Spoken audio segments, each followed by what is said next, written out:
তিন জায়গায় প্রয়োজনে মিথ্যা বলা যায়।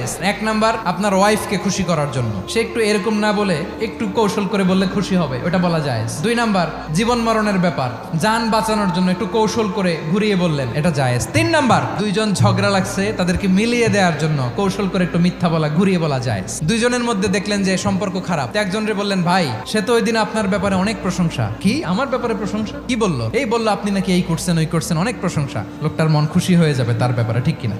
আবার তার সাথে যার ঝগড়া, ওরে যে বলুন, ভাই ওই দিন তো সে আপনার অনেক অ্যাপ্রিসিয়েশন করলো, অনেক। সে তো অবাক, কি রে বলে কি? এই যে দুইজনের ব্যাপারে দুইজনের একটু ভালো ভালো কথা বলে দিচ্ছেন, একদিন দেখবেন রাস্তা দিয়ে হাঁটার সময় একে অপরকে সালাম দিয়ে ফেলছে, সালাম দিয়ে বুকে জড়ায় ধরছে, আছে না নাই?